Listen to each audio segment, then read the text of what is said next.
প্রেমে বহুবার পড়েছি, বহুবার। প্রেমে পড়ার মতো আনন্দ বোধহয় আর কিছুতে নাই। কিন্তু একটা জিনিস মাথায় থাকতে হবে, সেটা হচ্ছে যে কাউকে হার্ট করে, কাউকে বেদনা দিয়ে প্রেমে পড়ার মতো এরকম গঠিত কাজ বোধহয় পৃথিবীতে নাই। তুমি যখন কাউকে ভালোবাসবে, এক বুক সমুদ্র নিয়ে ভালোবাসতে হবে তোমাকে, এক বুক সমুদ্র নিয়ে। তা না হলে সে প্রেমের কোনো অর্থ মানুষ নিজেই করে।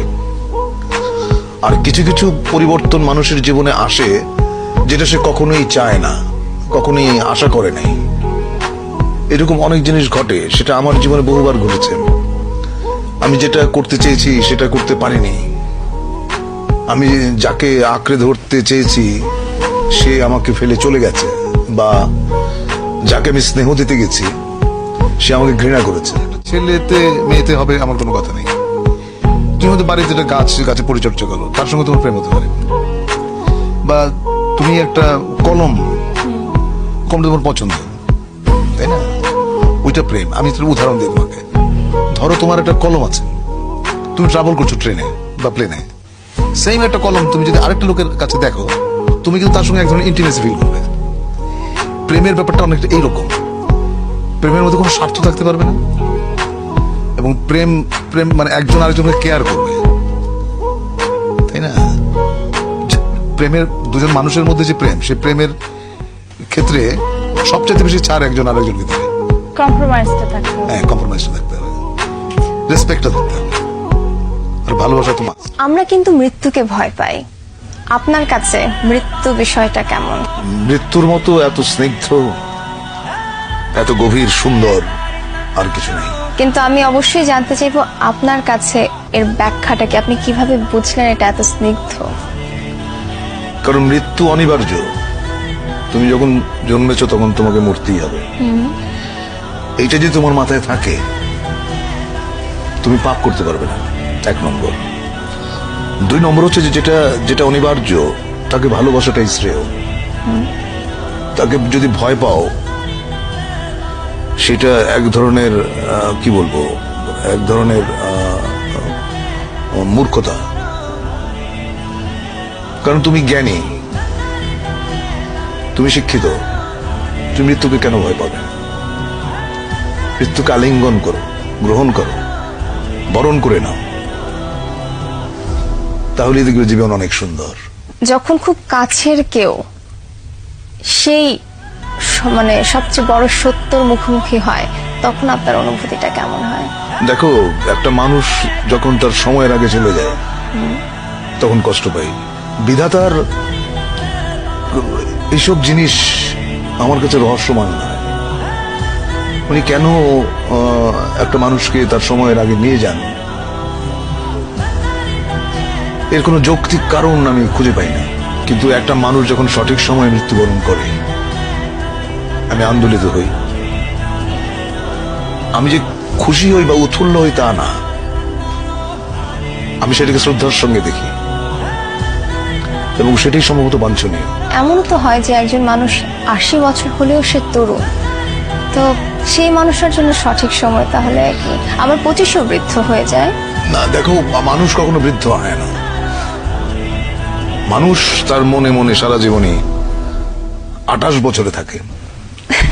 28 কেন? 28 এর পরে আর তার মানসিক বার্ধক্য আসে না। তার মানে কি আজকে এই মুহূর্তে আপনাকেও যদি আমি প্রশ্ন করি, আমি তরুণ।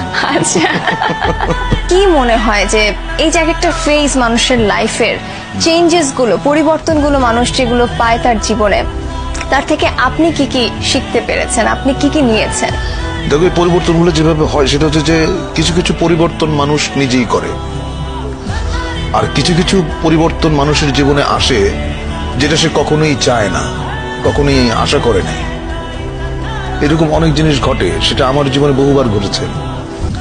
আমি যেটা করতে চেয়েছি সেটা করতে পারিনি।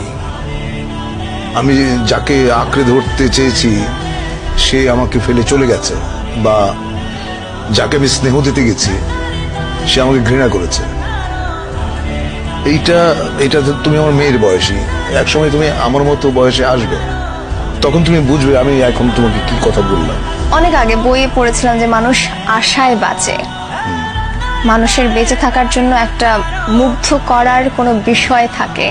তো এই মুহূর্তে আপনার বেঁচে থাকার জন্য আপনাকে কোন বিষয়টা মুগ্ধ করছে? দুরাশা কিন্তু ভালো জিনিস না। দুরাশা বলতে আমি বলছি এইটা যে তুমি এমন কিছু আশা করবে না যেটা তোমার নাগালের বাইরে। তোমার নাগালের বাইরে যেটা, সেটা যখনই তুমি আশা করবে সেটা দুরাশা। দুরাশাটা করতে নেই, আশা করো যা তোমার ক্ষমতার ভেতরে আছে, যা তুমি অর্জন করতে পারবে, যা তুমি গ্রহণ করতে পারবে, ওইটুকু আশা নিয়েই মানুষ বাঁচে। অনেক সময় অনেক আশাই পূর্ণ হয় না, অনেক সময় তুমি আশা করো নাই এমন জিনিস ঘটে যায়। আপনি ধূমপান কেন করেন? আমি এনজয় করি। কিন্তু এটা যে ক্ষতিকর এটা তো আপনি জানেন। হ্যাঁ জানি, মানুষ অনেক সময় ক্ষতি জেনেও তো করে, অনেক কাজ করে না। সেটা কখন করে মানুষ আপনার মনে হয়? কিছু কিছু জিনিস মানুষ ভালোবাসে। হ্যাঁ, যেমন ধরো তুমি যে কানে যেটা পড়ে আছো এত বড়, তুমি পছন্দ করো বলে এটা পড়ে আছো, কিন্তু এইটা যে কানটাকে টেনে তোমাকে অস্বস্তি দিচ্ছে, ওইটুকু যন্ত্রণা তুমি কিন্তু সহ্য করছো। তো ধূমপানটাও অনেকটা ওই রকম। আসলে আমি ধূমপান করি এবং যে জন্য আমি বলতে পারবো না যে ধূমপান আপনারা কেউ করবেন না, এটা আমি বলতে পারবো না। আমি যেদিন ধূমপান ছেড়ে দেব সেদিন হয়তো সবাইকে বলবো যে ভাই ধূমপান করবেন না, এটা স্বাস্থ্যের জন্য, স্বাস্থ্যের পক্ষে ক্ষতিকর। আমি জেনে শুনে তারপরও কি আমি ওই ক্ষতি যেটা করছে, আমাকে ধ্বংস করছে যে জিনিসটা ভেতরে ভেতরে, আমি তাও কন্টিনিউ করে যাব? দেখো, কিছু কিছু জিনিস আছে যেগুলো মানে রেজিস্টেবল না, তুমি সেটাকে কখনোই বন্ধ করতে পারবে না। সেটা তোমার জীবনের সঙ্গে এমন ভাবে জড়িয়ে গেছে যে ওটা যদি তুমি ছেড়ে দাও তাহলে হয়তো তোমার ভালো লাগবে না, তুমি অসুস্থ হবে। আর নিজেকে ঠকানোর তো কোনো কারণ নেই।